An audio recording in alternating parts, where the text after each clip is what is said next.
ဟောနေရအစဉ်ကတော့သတုကအာနာပါန၄သတုကမှနောက်ဆုံးသတုကနိစ္စ ानु ပါတိဝိရာဂ ानु ပါတိនិရောဓ ानु ပါတိပရိနိဗ္ဗာန် ानु ပါတိဆိုတဲ့နောက်ဆုံးပဲရောက်နေကဲဒါလေးဆိုကြအောင်လို့အနိစ္စနှင့်ဝိရာဂရှုရនិရောဓပฏิနိသက်ရှုပြန်လျက်လေးချက်နောက်ဆုံးမှာအနိစ္စနှင့်ဝိရာဂရှုရនិရောဓပฏิနိသက်ရှုပြန်လျက်လေးချက်နောက်ဆုံးမှာသတုကလေးနိပြဓမ္မအနုပါဒနာ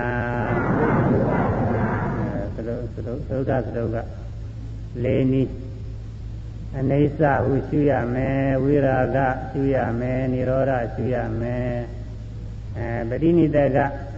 သုံးလို့သောအားဖြင့်ရှုရမယ်တဲ့လေးချက်ပါအိဋ္ဌဝိရှုလျက်ရှုကြိုက်သည်ဝိရာဂကိုရှုလျက်ရှုကြိုက်သည်និရောဓကိုရှုလျက်ရှုကြိုက်သည်ပฏิနိတကအားဖြင့်ရှုလျက်ရှုကြိုက်သည်ဒါသတ္တဝနဲ့ရှုတိုင်းကြိုက်တိုင်းအနိစ္စသရှိသော၄ပါးသောခြင်းအားဖြင့်ရှုတယ်လို့ဟောထားတဲ့ဒေသနာအရအနိစ္စရှုပုံတွေကိုဟောခဲ့တာ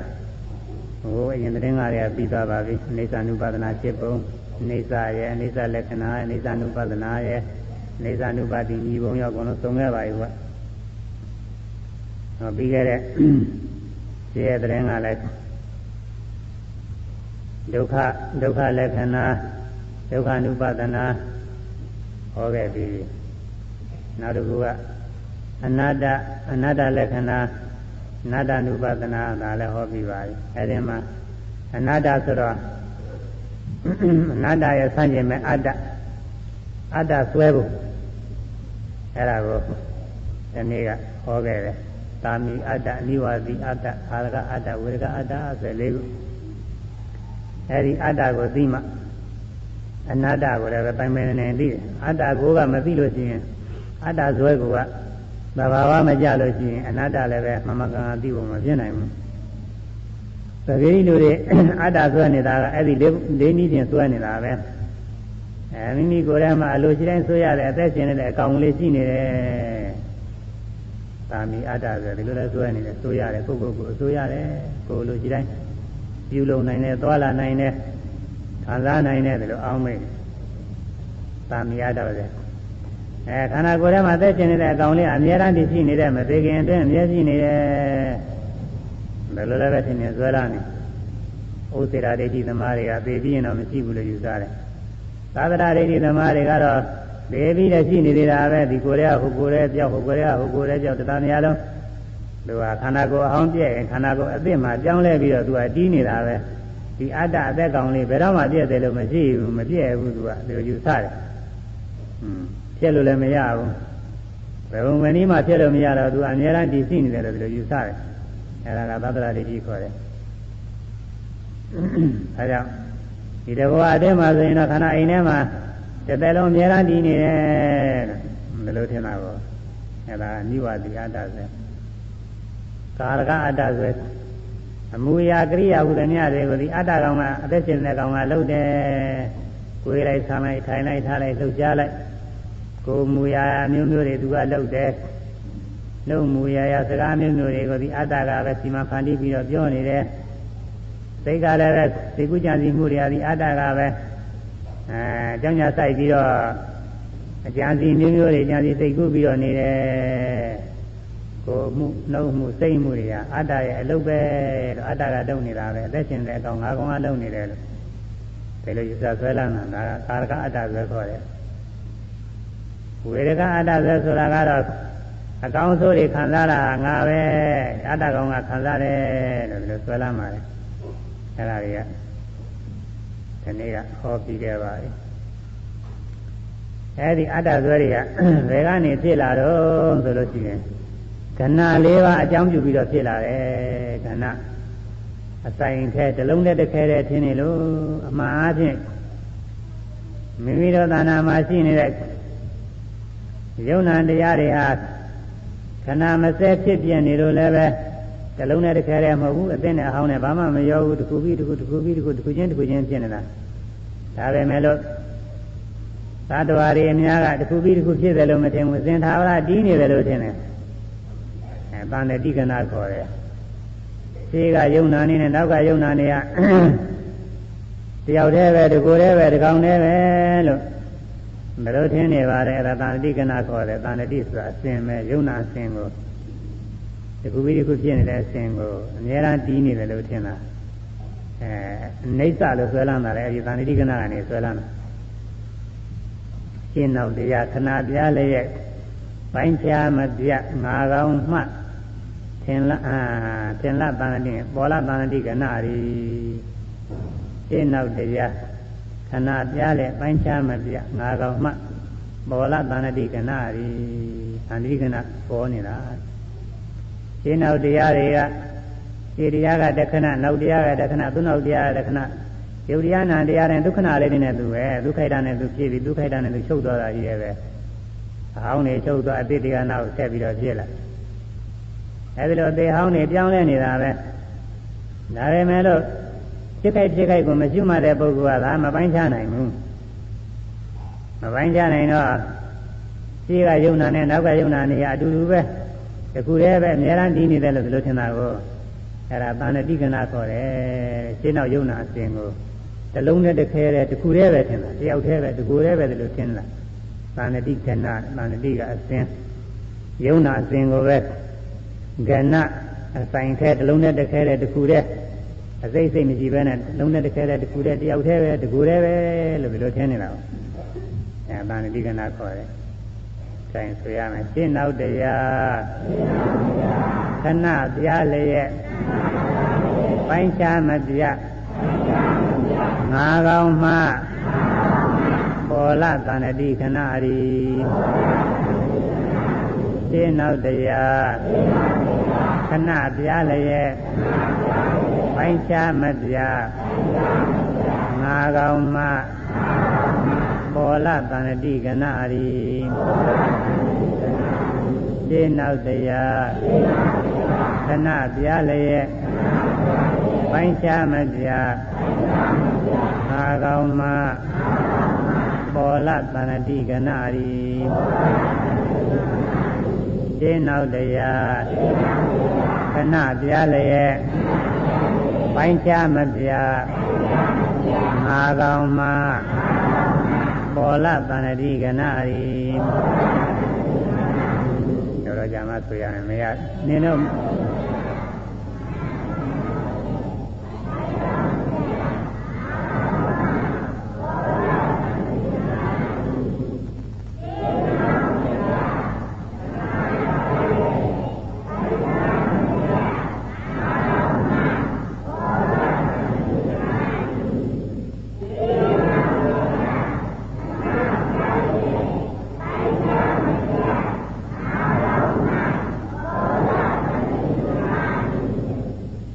တရားနဲ့နောက်တရားတွေဒီတရားကတခဏနောက်တရားကတခဏစီကွဲနေတာပဲဒါပေမဲ့လို့ဒီတရားနောက်တရားတွေပိုင်းခြားပြီးတော့မရှိတဲ့ပုဂ္ဂိုလ်မှာဒီတရားကတရားနောက်တရားတရားမကွဲအတူတူပဲဖြစ်ဘုရားအားဖြင့်သစ်ပင်တွေရှိတယ်သစ်ပင်တွေကသစ်ပင်ဟောင်းကြီးတွေကအိုပြီးတော့သေးကုန်တာပဲဒါပေမဲ့သစ်ပင်အသစ်ကလေးတွေထားပြီးတော့ပေါက်ထားပြီးတော့ပေါ်တော့တစ်ခုမှဆိုရင်သစ်ပင်တွေကမိုးလေဝသကလည်းအစဉ်ပြေးနေလို့ရှိရင်ဒီလိုပဲစီကားရှိနေတာဘယ်ချိန်သွားကြည့်ဒီတော့ဟိုညိုညိုမိုင်းမိုင်းနဲ့ပိတ်ဆိုးဆိုးနဲ့သစ်ပင်တွေပြေးနေတာပဲအဲဒါဒီနေ့သွားကြည့်လဲဒီလိုပဲနောက်တစ်နေ့သွားကြည့်လဲဒီလိုပဲနှစ်တရားလောက်နေမှသွားကြည့်လဲဒီလိုပဲနေရာ300လောက်နေမှသွားကြည့်လဲဒီလိုပဲနှစ်1000လောက်နေမှသွားကြည့်လဲဒီလိုပဲရှိနေတာပဲဒါပဲမဲ့လို့အဲ့ဒီတော်တွေကရှိတဲ့သစ်ပင်တွေဟာအစပထမကတွေ့ခဲ့တဲ့သစ်ပင်တွေတော့မဟုတ်ဘူးနောက်ကာလတွေမှာနှစ်ပေါင်း100နှစ်ပေါင်း560တရားစသည်ကြာတဲ့အခါမှာသစ်ပင်အဟောင်းတွေမရှိဘူးသစ်ပင်အသစ်တွေပဲအသေးသေးတွေထပ်ပြီးတော့ပေါက်နေတာ အဲ့ဒါလိုပဲ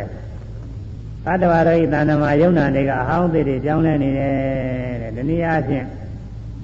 ရွာတွေမြို့တွေမှာလူတွေဆိုတာရှိကြတယ်မိဘတွေသာသမီတွေညီးမြစ်တွေအစဉ်တိုင်းလူတွေပွားအဖိုးဖွားတွေဆိုတာဒါရီကသူတက်တန်းရှိတဲ့ခါကျသေးကုန်ကြတာပဲမိဘတွေကလည်းသေးကုန်တာပဲနောက်သားသမီးတွေကလည်းကြည့်ပြီးတော့နောက်သူတို့လည်းသေးကုန်တာပဲသူတို့ရဲ့သားသမီးတွေရှိတ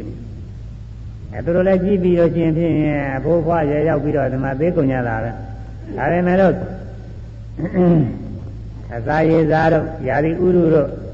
အသင်ပြင်းနေမယ်ဆိုလို့ရှိရင်အဲ့ဒီရွာတွေမှာမြို့တွေမှာသွားကြည့်မလျော့ဘူးသူကလူဦးရေတွေတိုးရင်လည်းတိုးနေတာတယ်ကွာပထမကလူဦးရေတရားရှိတယ်ဆိုနောက်သွားကြည့်နေတရားလည်းမနည်းဘူးပိုးရင်သာပိုးနေတာတယ်ဒါတော့အမှတ်တမဲ့ဆိုလို့ရှိရင်တော့ဒီလိုရအစင်သာဝရတီးနေတယ်လို့ဖြစ်နေတာပေါ့လေအမှတ်တမဲ့သာပြောမယ်ဆိုလို့ရှိရင်အရင်ကလည်းတရားလောက်ရှိခုလည်းတရားလောက်ရှိနေတော့ဒီလိုတွေပဲတီးနေတယ်လို့ဖြစ်နေဒီလိုတွေတော့မဟုတ်ဘူးလို့ဆိုတာဒီတဲ့လူကသိသွားတာပဲမွေးတဲ့လူတွေကလည်းမွေးနေတာပဲအသေးဟောင်းနေတာပြောင်းလဲနေကျွာမှာလူကြီးတွေပြောင်းလဲနေမြို့မှာလည်းလူကြီးတွေပြောင်းလဲနေဒီလိုပါပဲအဲ့ဒါလိုပဲမိမိတို့တဏ္ဍာမှာရှိပြီးနေတဲ့ယုံနာတရားတွေကပထမကဖြစ်ပေါ်လာတဲ့ယုံနာတွေကဒုက္ခိတံအားဖြင့်ဒီနေပြီးပျောက်ပြသွားတာပဲနောက်တစ်ခါဖြစ်ပေါ်လာတဲ့ယုံနာတွေကလည်းဒုက္ခိတံဒီနေပျောက်ပြသွားတာပဲအဲ့ဒါတွေကိုသိခိုက်မှမရှိလို့မပိုက်ချနိုင်ရင်ရှင်းယုံနဲ့နောက်ယုံရှင်းနာနဲ့နောက်နာရှင်းယုံနာနဲ့နောက်ယုံနာဒါတွေအကုန်လုံးတယောက်တည်းပဲသင်္ထာဝရတီးနေတယ်လို့သိရတယ်အခုရုပ်ကိုကြည့်ရငငယ်တည်းကအခုတည်းဒီတကိုယ်တည်းတီးနေတယ်ထင်တာဒါပဲဒီဥစ္စာသာဏတိကနာဖုံးထားလို့အနိစ္စလက္ခဏာကိုသာဏတိကဖုံးလွှမ်းသည်အနိစ္စလက္ခဏာမမြဲတာကိုဘာဖြစ်လို့မမြင်တယ်ဆိုသာဏတိကဖုံးထားလို့တဲ့သာဏတိအစဉ်ကခဏမဆက်ပြီးတော့ဖြစ်နေတဲ့ယုံနာအစဉ်ဆက်ပြီးတော့ဖြစ်နေတော့အပိုင်းခြားတာမထင်တော့အရင်ကကြည့်နေတဲ့ရုပ်ပဲမွေးကလေးကစပြီးတော့ကြည့်လာတဲ့ရုပ်အဲရုပ်ကိုကြီးကဖြည်းဖြည်းချင်းသူပဲကြီးပြင်းပြီးတော့လာတယ်ဒီကိုကြီးပဲလို့ထင်ရတယ်စိတ်ရလည်းငငယ်ကရှိလာတဲ့စိတ်ခုတည်းထိဒီစိတ်แท้ပဲဒီလိုထင်ရတယ်ငါတယောက်แท้ပဲဒီလိုထင်ရတယ်ရုပ်ရောစိတ်ရောဟာဒီကရှိနေတဲ့ငါအခုရှိနေတာလဲငါနောင်လည်းပဲဒီငါရှိနေဦးမယ်အစင်သာဝရတည်ရှိနေတယ်လို့ဒီလိုထင်နေတယ်အဲ့ဒါသာဏတိကနာကဖုံးထားလို့အဲ့ဒီသာဏတိကနာမဖုံးအောင်ရှုရမှာတယ်လားဝိပဿနာကို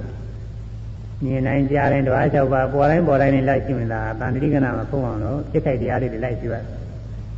စိတ်ခိုက်တရားမရှုတော့ကိုယ်ရဲ့ဆိုတော့ကိုယ်ကျင်တာက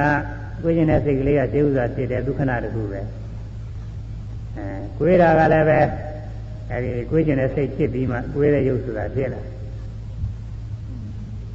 ပြီးတော့မှနှလုံးသွင်းဆင်ခြင်တဲ့စိတ်တွေလည်းနောက်ကသူကဖြစ်လာတယ်ကိုယ်မှုနဲ့စပြီးတော့အဲဒါကိုယ်ကျင်တဲ့စိတ်ကဒုက္ခိတတခြားပဲကျေဥစွာဖြစ်ကြောက်သွားတာကိုယ်ရဲ့ရုပ်ရွေးတဲ့ရုပ်ကလည်းဒုက္ခိတနဲ့လည်းရွေးပြီးကြောက်သွားတာပဲအဲဒီမှာရွေးတာတွေလည်းဆင်းရဲရှိပါတယ်အများကြီးပါပဲအဲဒီနောက်ကဆက်ပြီးစဉ်းစားရရှိရင်နောက်ဆက်ပြီးစဉ်းစားတဲ့ဟာကလည်းပဲသူကလည်းကြားတယ်ရှေ့ကဖြစ်သွားတဲ့ကိုယ်ကျင်တဲ့စိတ်ကခဏတခြားကိုယ်ရဲ့ရွေးတဲ့ရုပ်ကသူကတခြားနောက်ကဆက်ပြီးစဉ်းစားတဲ့စိတ်ကတခြားနောက်ကိုယ်ရကနေဒီဆန်းတာလည်းရှိတယ်ဦးမယ်အဲဒီတော့ဆန်းကျင်တဲ့စိတ်သူကတခြားဆန်းတဲ့ရုပ်ကတခြား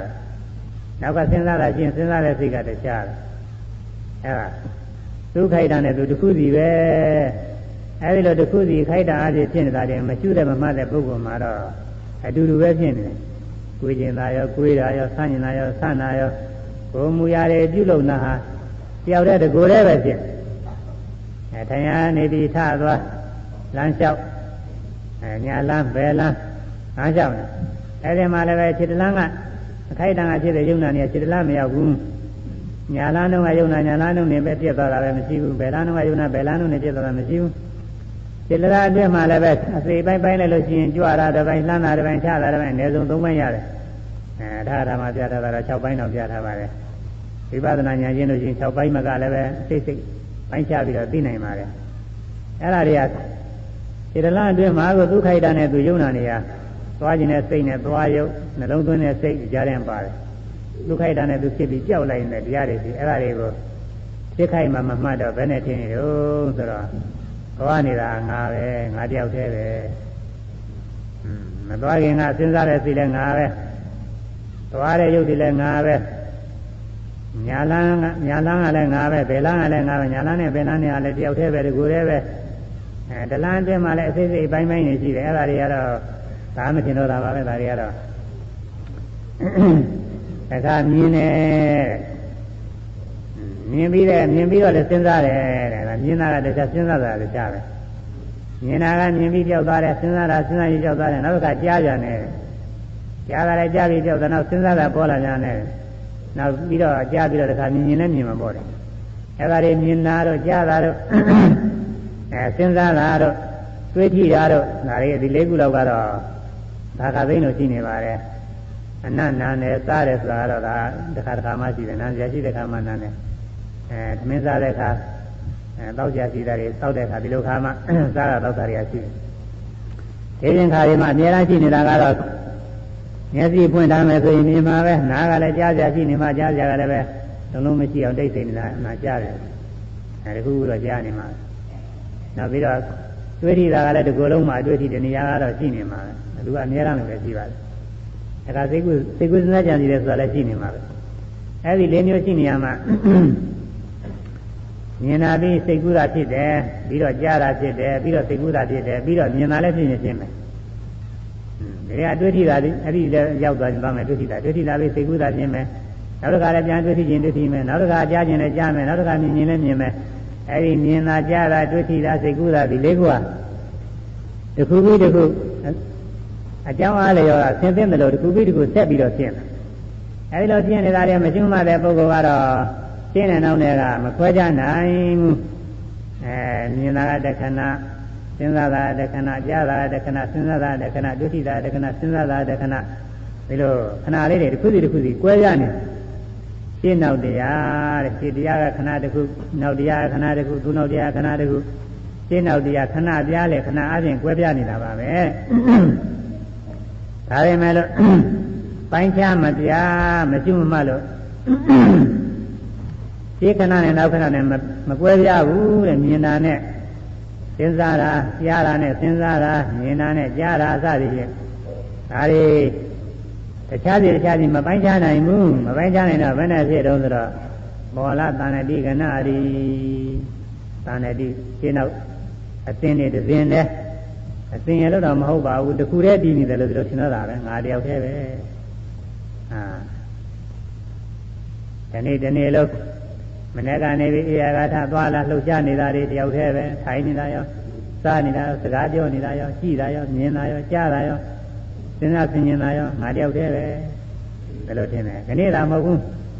မနေ့ကအရင်တနေ့ကအရင်လကအရင်နှစ်ကဟိုငယ်ငယ်ကစပြီးတော့ကိုယ်မူရာတွေစိတ်မူရာတွေဖြစ်နေတာတွေနှုတ်မူရာတွေဖြစ်နေတာတွေအကောင်းဆုံးခံစားနေတာတွေအကုန်လုံးစုပေါင်းပြီးတော့အများအားတည်နေတဲ့ငါတယောက်တည်းပဲလို့ဒီလိုထင်နေတာကိုအဲ့ဒါပါဏိတိကဏအကြောင်းပြုပြီးတော့ငါထင်နေတာအတ္တကောင်လို့ထင်နေတာဆိုသားမှာရှင်းနောက်တရားခဏပြလည်းရဲ့ပိုင်းခြားမပြအာကောင်မှပေါ်လာပါဏိတိကဏအရီရှင်းနောက်တရားခဏပြလည်းရဲ့ပိုင်းခြားမပြငါကောင်းမှပေါ်လာတဏှတိကနာရီရှင်းနောက်တရားခဏပြလည်းရဲ့ပိုင်းခြားမပြငါကောင်းမှပေါ်လာတဏှတိကနာရီ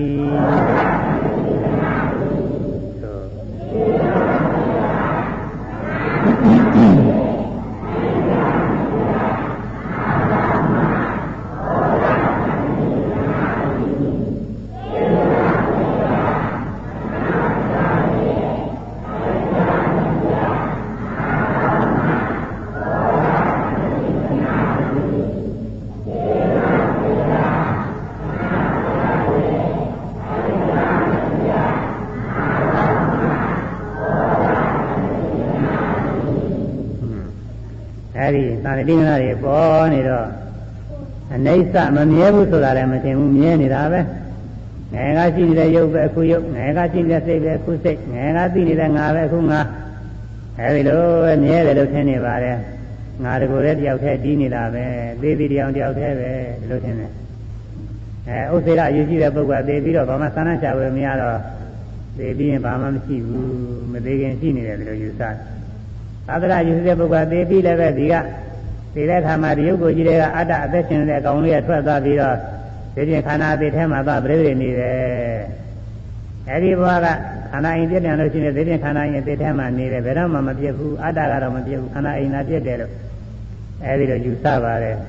သာသနာယူနေဥစ္စာယူပြီးနေခုအဲ့ဒါရှင်းတော့တရားတွေခဏအားဖြင့်ကြွယ်ကြနေပါရဲ့နဲ့မကျွမ်းမလို့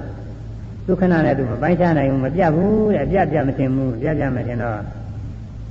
သာဏတိကနာဖုံးလွှမ်းသွားတယ်သာဏတိကနာတင်တော့အတ္တဆွဲပြီးပိုင်းခြားမပြငါတော်မှပေါ်လာသာဏတိကနာတွေ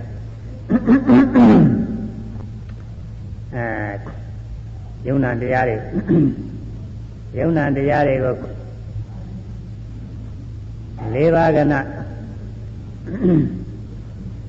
ယုံနာတရားတွေမပိုင်းခြားနိုင်လို့၄ပါးကနာရှင်ပေါ်ကအတ္တဆွဲလာပြီယုံနာတရားမပိုင်းခြား၍၄ပါးကနာရှင်ပေါ်ကအတ္တဆွဲလာပြီယုံနာတရားရှုပိုင်းခြား၍၄ပါးကနာကျေပြက်မှအနတ္တညာဖြစ်ပြီအခုသန္တိကနာကျေရမှာယုံနာတရားတွေရှုရမယ်ပိုင်းခြားပြီးတော့ရှုရမယ်ယုံနာတရားရှုပိုင်းခြား၍ဖြစ်ခိုက်ရှုရမယ်မြင်ခိုင်းမှရှုလိုက်ကြားခိုင်းမှရှုလိုက်နားခိုင်းစားခိုင်းတွေ့ထိခိုင်းကိုယ်ခိုင်းဆန်းခိုင်းထိုင်ခိုင်းထားခိုင်းသွားခိုင်းလာခိုင်းလုပ်ကြခိုင်းဖြစ်ခိုက်လေးတွေရှုရရှုတော့သူခိုက်တာနဲ့သူပိုင်းခြားပြီးတော့သိလာတယ်ရှုခါသာမှခါသာတော့မသိသေးဘူးပေါ့သမာဓိညာကျင့်လာတဲ့ခါကျသိတယ်ဥရိယပြညာရောက်ရင်ကောင်းကောင်းသိပါတယ်သမထနာညာတုန်းကလည်းပဲထိုက်တဲ့တော့သိပါတယ်ဥရိယပြညာရောက်ရင်ပို့ပြီးတော့ရှင်းလာသင်္ကညာကျရင်ပို့ပြီးတော့ရှင်းလာတယ်သူကအဲ့ဒီမှာကိုယ်ရဆိုလို့ရှိရင်ကိုယ်ကျင်တယ်မှားရတယ်ကိုယ်ကျင်တဲ့စိတ်ကလေးကိုယ်ကျင်လိုက်ကြောက်လိုက်ကိုယ်ကျင်လိုက်ကြောက်လိုက်ကြားကြည့်တယ်ကိုယ်တဲ့ခါကာလကြကိုယ်တယ်ရွေတိုင်းတရွေ့စီရွေ့တရွေ့ကတရွေ့မရဘူးကိုယ်လိုက်ကြောက်လိုက်ရွေ့လိုက်ကြောက်လိုက်ရွေ့လိုက်ကြောက်လိုက်အဲ့ဒီမှာကိုယ်ကျင်တယ်မှတ်တဲ့စိတ်ကလေးတွေလည်းပဲပြီးရင်ပြောင်းရင်တက်ပေါ်ဆိုတာတွေ့ရတယ်အဲ့ဒီလိုပိုင်းခြားပြီးတော့ရှုမှတ်တဲ့ခါကလာရှင်းခဏကဖြစ်တဲ့ယုံနာတရားကတခြားပဲနောက်ခဏကဖြစ်တဲ့ယုံနာတရားတခြားပဲအဲဒီနောက်မှဖြစ်တဲ့ယုံနာတရားတခြားပဲဒုက္ခိတနဲ့သူတစ်ခုချင်းဖြစ်နေတဲ့ယုံနာနေပဲဒီစည်းကြောင်းထဲမှာရေတွေအသေးလာနေတယ်လို့ပေါ့အဟောင်းရေတွေကအောက်စီသွားအသေးတွေကလာရောက်နေတယ်လို့ပဲယုံနာအဟောင်းတွေကပျောက်သွားယုံနာအသေးတွေကရောက်လာအသေးပေါ်လာအဲ့ဒါတွေကိုသူပေါ်ခိုက်မှလိုက်ပြီးတော့မှတ်နေတော့မရင်နဲ့တစ်ပိုင်းစီကြောက်ပြောသွားတယ်တွေ့ရတယ်အဲ့ဒီလိုတွေ့လို့ရှိရင်တော့ရှင်းတော့တရားမပိုင်းခြား၍ဆိုရင်ရှင်းတော့တရားရှုပိုင်းခြားလိုက်တဲ့အခါမှာရှင်းတော့တရားရှုပိုင်းခြား၍၄ပါးကနာကျေပြည့်သွားသည်တဲ့သာဏတိကနာဘုရားသာဏတိကနာကျေပြည့်သွားရှင်းတော့တရားရှုပိုင်းခြား၍၄ပါးကနာကျေပြည့်မှအနတ္တညာဖြစ်ပြီအဲဒီရှုမှလို့ဒီတိုင်းတရားလေးတွေဖြစ်ပြီးပြောဖြစ်ပြီးတော့အပိုင်းလေးတွေထင်လာတဲ့အခါမှာတစ်ခုနဲ့မစတော့ငယ်လေးကတစ်သက်လုံးတစ်ဘဝလုံးတီးနေတဲ့ငါကောင်ပဲလို့ထင်မှဆွဲလာနဲ့အဆွဲလာဟာပျောက်သွားတာပေါ့ဒါမရှိတော့ဘူးဘာလို့လဲတော့ဒီလိုတီးနေတာမရှိဘူးသူကဒုက္ခိတတဲ့သူကိုယ်ကျင်တာလေးကကိုယ်ကျင်ပြီးချက်ချင်းပျောက်သွားတာမှတ်တာလေးနဲ့မှတ်ပြီးချက်ချင်းပျောက်သွားတယ်ဝေးတာလေးနဲ့ရွေ့ပြီးချက်ချင်းပျောက်တယ်မှတ်ပြီးစိတ်လေးကမှတ်ပြီးချက်ချင်းပျောက်တယ်ဒီမြာလေးလည်းဒီလိုပဲဖောင်းနေပိန်နေမှတ်ရအောင်လဲဖောင်းတာကတည်းကမှတ်တာကတည်းကပိန်တာကတည်းကမှတ်တာကတည်းကဖောင်းရမှလည်းပဲတည်းနဲ့ဖောင်းတယ်လာတာရွေ့သွားတာတွေကတစ်ပိုင်းကတစ်ပိုင်းမရောက်ဘူးမှတ်တဲ့စိတ်တွေကလည်းတတိကတတိမရောက်ဘူးအဲ့ဒီမှာလည်းပဲဖောင်းတယ်တခုတည်းမှကောမြင်တာကောမှမြင်တာကတခြားသိတာကတခြားပဲကြားတာကောမှကြားတာကတခြားသိတာကတခြားပဲမြင်တာနဲ့ကြားတာနဲ့လည်းမရောက်ဘူးမြင်တာကခုနကမြင်တယ်ကြားတာကိုကြားတယ်သို့မဟုတ်ကြားပြီးတော့မြင်လို့ရှိရင်ကြားတာကအရင်ကြောက်သွားပြီနောက်ပြီးမှတစ်ခါမြင်တာကတခြားနောက်စဉ်းစားတဲ့စိတ်ပေါ်စဉ်းစားတာကတခြား ဒုက္ခိတနဲ့သူရှင်းတော့တရားတွေဟာပိုင်းခြားပြီးတော့ဒီလိုသိအောင်လို့အခုပြုမှတ်နေရတာယောဂီပုဂ္ဂိုလ်တွေမှာသမဏသဘာဝကြတဲ့ရှုပုံရှုနည်းဒါတော့အကြောက်ပါပေါ်တိုင်းနေတယ်ဖြစ်ခိုက်မှာရှင်းလိုက်ရှုလိုက်ရှင်းလိုက်ရှုလိုက်ဟိုဝိသုဘာရောအာဂတိဥပ္ပဇ္ဇနိဝယန္တိသဆိုလိုပဲအာဂတိကောင်းငင်၌ဝိသုဘာရောဤဝါလျက်စစ်ပေါ်ထွက်ရလာခြင်းကဲ့သို့ဝါလျက်စစ်ရောင်လက်ရသွားခြင်းကဲ့သို့သင်္ခါရတရားတွေဥပ္ပဇ္ဇန္တိသပထမဥစ္စာကမရှိသေးပဲလဲဖြစ်ပေါ်ရလာကြကုန်၏ဝယန္တိသကြောက်ွယ်ရလဲသွားကြလေကုန်၏မိုးရွာတဲ့အခါလျှက်စီအောင်ဆိုတာပေါ်ရတယ်ချက်လျှက်ပြစ်တယ်အဲဒီလျှက်ပြစ်တဲ့အခါနဲ့ကြီးမိတဲ့အခါနဲ့ကျုံနေလို့ရှိရင်အလင်းရောင်ဟာအစမရှိသေးဘူးမရှိသေးပဲနဲ့အလင်းရောင်လေးတဏှာအိမ်တိုင်းကနေပြီးပေါ်လာပေါ်ပြီးတော့လည်းကြည်ကြမ်းပြီးဘူးချက်ချင်းပဲကြောက်သွားတာပဲအဲဒါလိုပဲစိတ်ကယုံနာနေလိုက်ပြီးကျွမ်းနေတဲ့ပုဂ္ဂိုလ်သင်္ခါရတရားတွေဟာအသေးသေးပေါ်လာတယ်ခေါင်းကကိုယ်ရဆိုတော့ကိုယ်ကျင်တဲ့စိတ်ကလေးအစမရှိဘူးခုပေါ်လာတယ်နောက်ကိုယ်ရဲ့ရုပ်ကလေးသုတ်ချတဲ့ရုပ်ကလေးအစမရှိသေးဘူးခုရှိတာရှိပြီးတော့လည်းချက်ချင်းပြောက်သွားတယ်စိတ်ကူးစဉ်းစားကြံစီရဆိုတာလေးတွေအစမရှိသေးဘူးဖောင်းနေပိန်နေမှနေစိတ်ကူးစဉ်းစားကြံစီတာပေါ်လာမှလည်းပြောက်သွားညောင်းတာပူဒနာခြင်းခဲတာဝေဒနာတွေဆိုတာရှိတယ်အဲဒါတွေလည်းအစကမညောင်းဘူးသူကဖောင်းနေပိန်နေမှလည်းကောင်းတယ်တော့ကြတော့ညောင်းလာတယ်တော့ကြပူလာတယ်နားလာတယ်ရလာတယ်အဲဒါတွေမှတ်ရတယ်မှတ်ရင်းနဲ့ပြောက်သွားတာတွေ့ရတယ်ဒါတော့ခြေတရားနဲ့နောက်တရားနဲ့မစဘူးမစတော့မမြဲတဲ့တရားတွေပဲဒုက္ခိတနဲ့သူဖြစ်ပြီးခြေကြောက်တယ်လည်းမမြဲတဲ့တရားတွေပဲမမြဲတဲ့အတွက်အစဉ်သာဝရတည်နေတဲ့တလုံးနဲ့တစ်ခဲတည်နေတဲ့ငါးကောင်သတ္တဝါကောင်အသက်ကောင်ဆိုတာမဟုတ်ဘူးဒုက္ခိတနဲ့သူဖြစ်ပြီးတော့ပြည့်သွားတဲ့သဘောတရားတွေပဲဆိုတာကိုယ်ပိုင်ညာနဲ့ပိုင်းခြားပြီးတော့သိပါတယ်အဲဒီလိုသိအောင်လို့အခုမှားရပါတယ်ဝိပဿနာဉာဏ်ရင်းနေတဲ့ပုဂ္ဂိုလ်တွေကဒီတိုင်းပဲသိနေတာပဲမှားရင်ကြောက်ရင်ဒုက္ခနာနဲ့သူမရောဘူးခြေခဏကနောက်ခဏမရောက်ဘူးဒုက္ခနာနဲ့သူအပိုင်းနေပြတ်ပြီးတော့တခါတည်းထင်ရမထင်သေးရင်ထင်အောင်လို့ရှိရမှာပဲဒီတိုင်းဒီလိုရှိသွားမယ်အားကြောင့်ရှင်းနောက်တရားခဏပြလည်းရဲ့ပိုင်းခြားမပြငါကောင်မှပေါ်လာတန်တိကနာရီဆောက်မုတ်လေးတန်တိကနာထင်မို့အလေးစားလက္ခဏာဘာကြောင့်မထင်တယ်လဲဆိုလို့ရှိရင်ဒိဋ္ဌအာမနတိကာရကေနသစ္ဆနာတနိစ္စလက္ခဏာနာဥဒ္ဒတိဒိဋ္ဌပဲတရားကိုအာမနတိကာရနှလုံးမသွင်းခြင်းကြောင့်ကေနပဲတရားကသစ္ဆနာတာဖုံးကွယ်ထားသောကြောင့်နိစ္စလက္ခဏာမမြဲဟုမှတ်တရားကြောင့်ဖြစ်သောနိစ္စလက္ခဏာတွေနာဥပဒါတိမထင်သည်နီမေကွန်းထုတ်တယ်အနိစ္စလက္ခဏာဆိုတာဖြစ်ပေါ်ပြီးကြောက်သွားတာကိုဖြစ်ပြီးကြောက်အနိစ္စလက္ခဏာပဲလူရင်းကတော့ကြောက်သွားတာပါဖြစ်ပြီးတရားတွေကြောက်သွားတယ်ဟုတ်တော်အဘာဝကတော့ဟုတ်တော်ဖြစ်ပေါ်ပြီးအဘာဝကတော့မရှိခြင်းကြောက်သွားခြင်းသဘောမရှိခြင်းကြောက်သွားတော့အချင်းရမရှိတော့အချင်းရကြောက်သွားတော့အချင်းရတယ်အနိစ္စလက္ခဏာမမြဲဘူးမှတ်သိရကြောင်းထိမ့်မှပဲအဲဒီဖြစ်ပေါ်ပြီးကြောက်သွားတယ်ဆိုရင်အနိစ္စလက္ခဏာလေးဘာကြောင့်မထင်လို့ဆိုဥရိယဗျာဏအမနတိကာရဝိရိယဗျာဏဖြစ်ခြင်းပြခြင်းတို့အမနတိကာရနှလုံးမသွင်းခြင်းကြောင့်မချွေခြင်းကြောင့်မိမိတို့သာနာမှာယုံနာနေခဏမစဲဖြစ်ပြနေတာပဲပြည်တွေကနေပြီးတော့ခဏမစဲမိနစ်စက္ကန့်မစဲခဏမစဲတခါလဲဖြစ်ပြီးပြနေတဲ့တရားတွေကြီးတယ်ပဲအဲဒီဖြစ်ပြနေတဲ့သဘောတွေမရှိလို့ဖြစ်တိုင်းပြတိုင်းနေလိုက်ပြီးတော့မရှိတဲ့အတွက်ကြောင့်ဘာဖြစ်တုံးဆိုသာဏတိယသပရိသနာတာသာဏတိယသရှင်းတော့ဆက်ဆက်လျက်ဖြစ်သောသာဏတိယုံနာစင်ကလည်းပရိသနာတာဖုံးလွှမ်းအပ်ပြီးအဖြစ်ကြောင့်အဲဒီယုံနာအစဉ်သာဏတိကလည်းပဲသသားကြီးတစ်ခုကြီးကဲ့သို့ဇလုံးကြီးတစ်ခဲကြီးကဲ့သို့ဖြစ်ပြီးတော့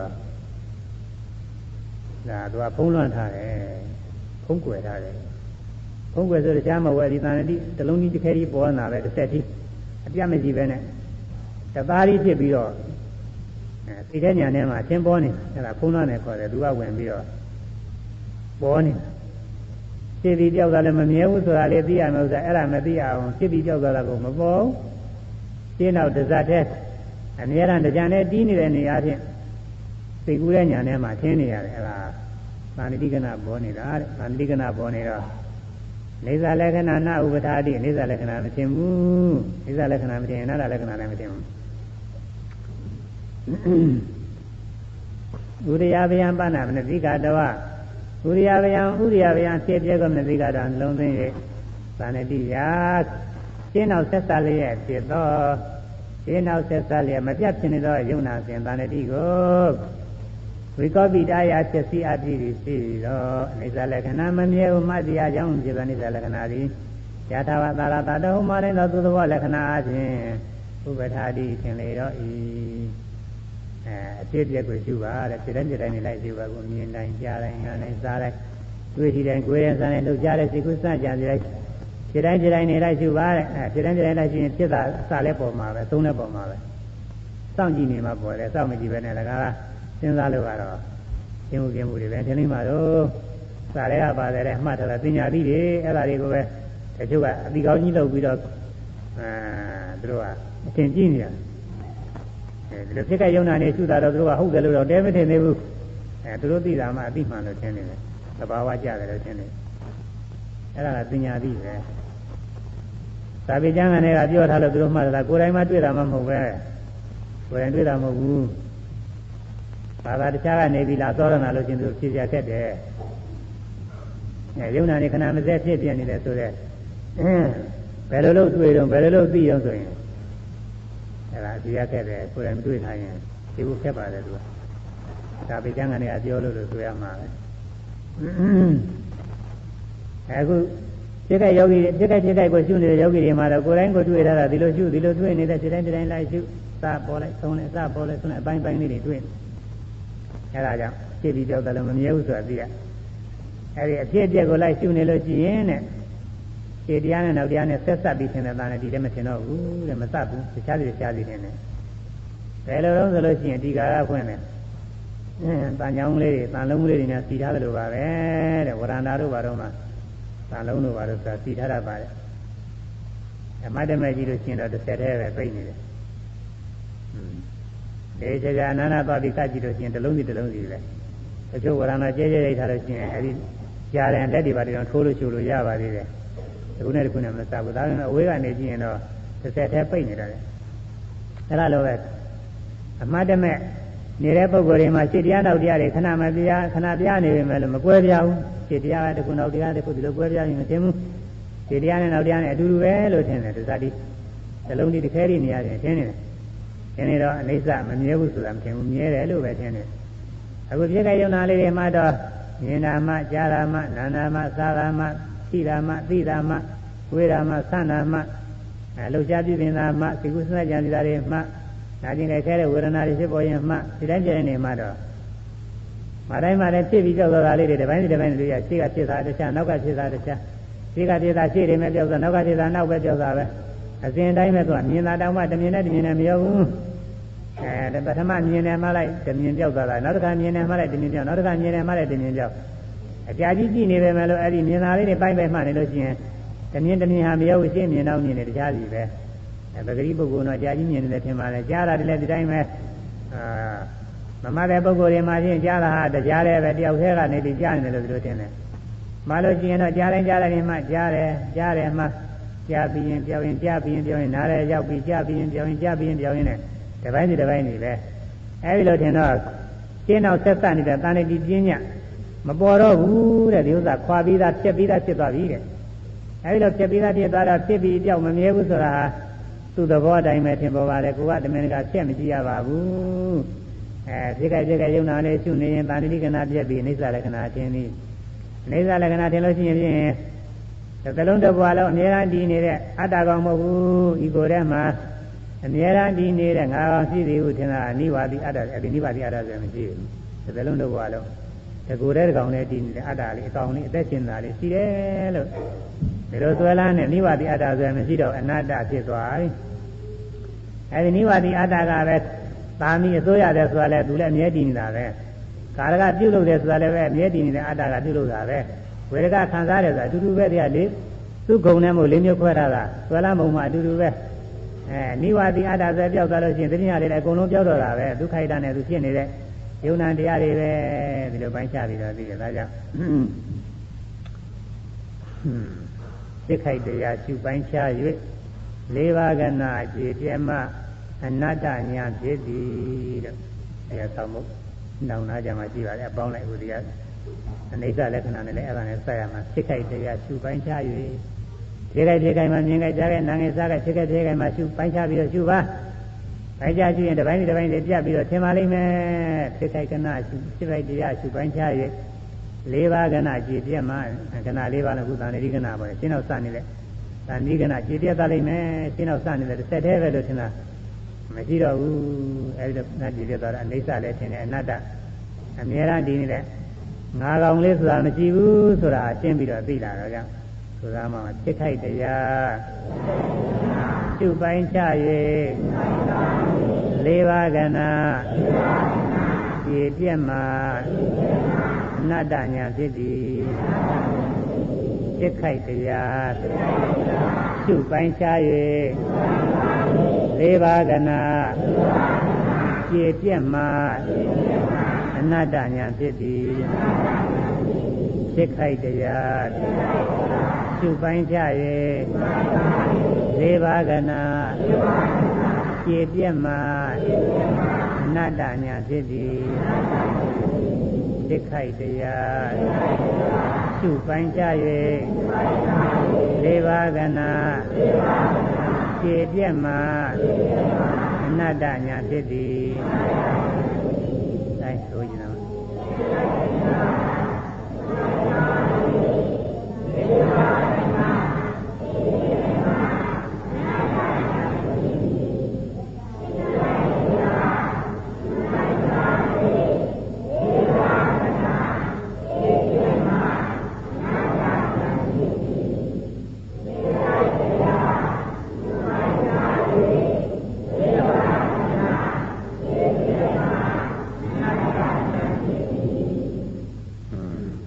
တရားတွေကကျူနေပါ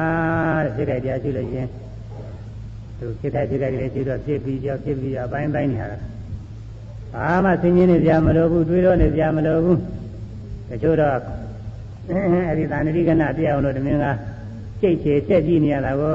အဲဒီတော့မလုပ်ရပါဘူးစိတ်ကြိုက်လေးကျူနေလို့ချင်းဒုက္ခိုက်တဲ့သူဖြစ်ပြီးကြောက်နေတာလေးက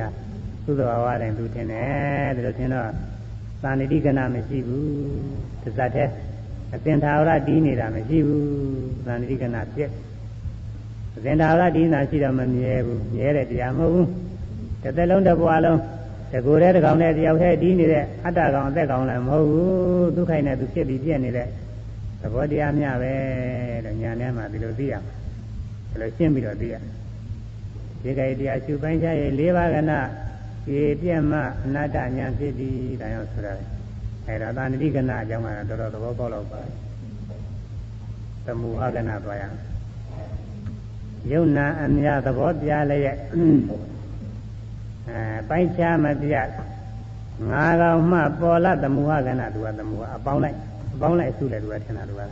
ရှင်းတော့ရတော့မဟုတ်ဘူးကအပေါင်းလိုက်ဆုလိုက်တစ်လုံးတစ်ခဲကြီးဖြစ်ပြီးတော့ထင်တာယုံနာကတော့အများပဲတဲ့အများစုပေါင်းပြီးတော့ဖြစ်တာပဲအဲဒါတွေကိုမကျုံမမတဲ့အတွက်တစ်ခုစီတစ်ခုစီခွဲခြားပြီးတော့သူကမသိနိုင်ဘူးမသိနိုင်တော့အဲ့ဒါတွေစုပေါင်းပြီးတော့တယောက်တည်းတကူတည်းလာဖြစ်တာကိုတပေါင်းနည်းလာပြီးတော့ဖြစ်တာအဲ့ဒါသမုဟကနာပေါ်တာတဲ့အလုံးခဲကြီးပေါ်တာတဲ့ဥပမာဆိုတော့အိမ်ဆောက်တာတဲ့အိမ်ဟာကြည့်လိုက်လို့ရှိရင်အိမ်ကြီးကတစ်လုံးတစ်ခဲကြီးတစုကြီးလို့ထင်ရတယ်ဒေချာအစိတ်ပိုင်းတွေခွဲကြည့်မယ်ဆိုရင်ဒီသားနဲ့ဆောက်ထားတဲ့အိမ်ဆိုတော့အဲ့ဒါတိုင်းကတခြားပဲတိုင်းနေအသီးသီးဟာတခြားစီပဲအဲ့ဒီမှာထုတ်တို့ရောက်တို့ဒါတွေတခြားစီပဲရှားနေရတခြားစီပဲနာယနေကာရတာလည်းဒီသားတွေတခြားစီတစ်ခုစီပဲအခင်းနေဆင့်နေရှိတယ်အဲ့ဒါတွေမှလည်းပဲရောက်တယ်ဒီမှာလည်းပဲတခြားစီတစ်ခုစီပဲရမတို့ကအဲ့ဒါတစ်ခုစီပဲတကားတစ်ခုစီပဲအကုန်လုံးခွဲလိုက်တော့အိမ်မှာတစ်ခုစီသာခွဲဆိုရင်အိမ်မရှိဘူးအစိပ်ပိုင်းနဲ့တစ်ခုစီပဲလဲဟာလားလဲဆိုလို့ရှိရင်သိတာတယ်ဟောတော့ကားဆိုတော့ဆက်ပြင်လာတဲ့ပုဂ္ဂိုလ်မှဒီမှာလဲရတယ်လူတိုင်းကြည့်သိတယ်လဲမှာဒီတိုင်းဆိုလို့ရှိရင်လဲဟာတစ်လုံးနဲ့တစ်ခဲလဲဟာတစ်လုံးတစ်စီးတည်းဖြစ်နေ ခွဲကြည့်မယ်ဆိုလို့ရှိရင်လည်းဘိန်းကတခြားပဲဘိန်းချုပ်လိုက်ဘိန်းကြီးတယ်လည်းမဟုတ်ဝင်ရုပ်ကတခြားပဲဝင်ရုပ်ကြီးတယ်လည်းမဟုတ်အဲဒီဝင်ရုပ်ပေါ်မှာတင်ထားတဲ့လဲတန်ကြီးတွေရှိတယ်သူကအဲတန်းကြီးတွေရှိတယ်အဲဒါလည်းနှစ်ခုတခြားပဲအဲဒီလဲတန်တန်းကြီးရှိက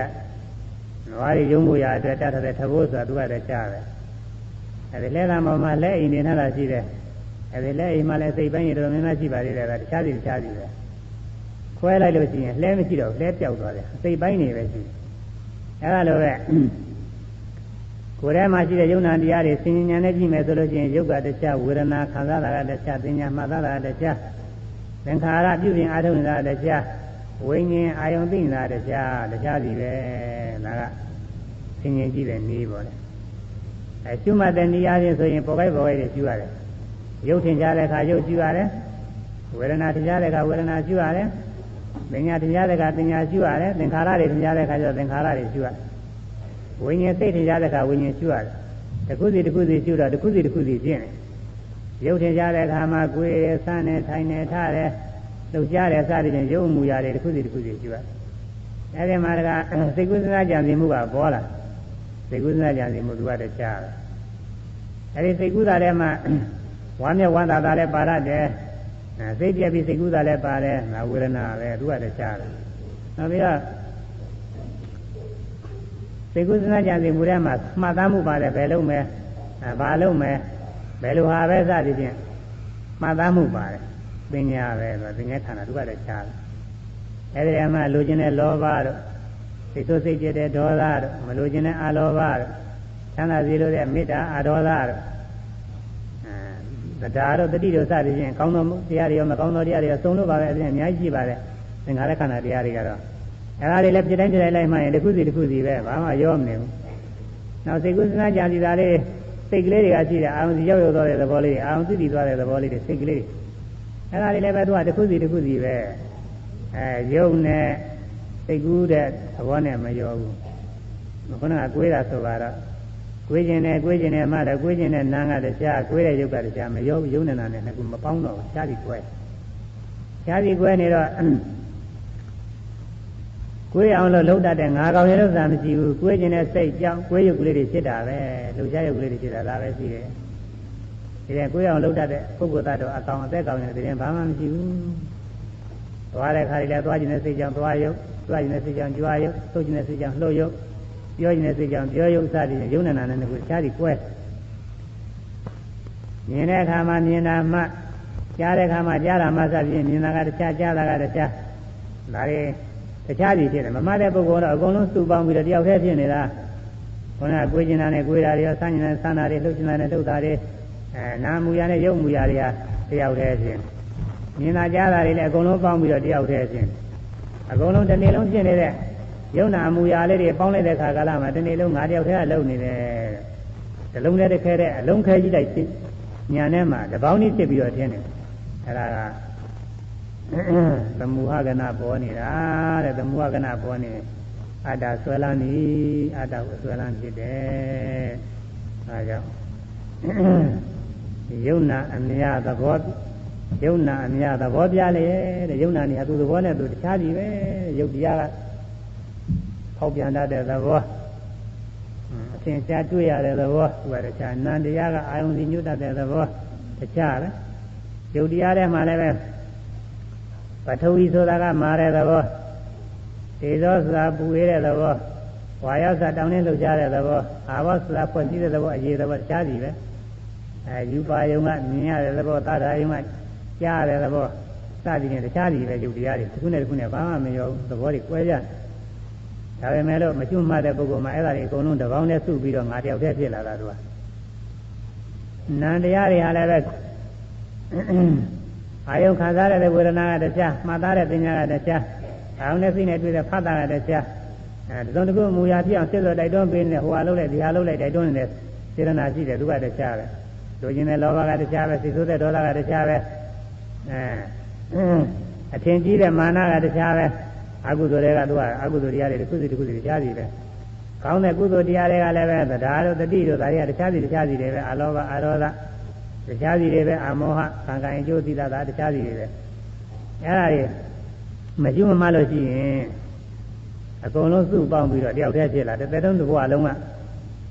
ရုပ်မူရနာမူရတွေအကုန်လုံးပေါင်းပြီးငါတယောက်တည်းပဲအလုံးလိုက်ကြီးထင်တာလို့အဲ့ဒါသမုဝကနာခေါ်တယ်ဆိုရမယ်ယုံနာအမြတ်သဘောပြလျက်ပိုင်းခြားမပြငါကောင်းမှဘောလသမုဟကနာရီယုံနာအမြတ်သဘောပြလျက်ပိုင်းခြားမပြငါကောင်းမှဘောလသမုဟကနာရီယုံနာအမြတ်သဘောပြလျက်ပိုင်းခြားမပြငါကောင်းမှဘောလသမုဟကနာရီဆိုတာမှ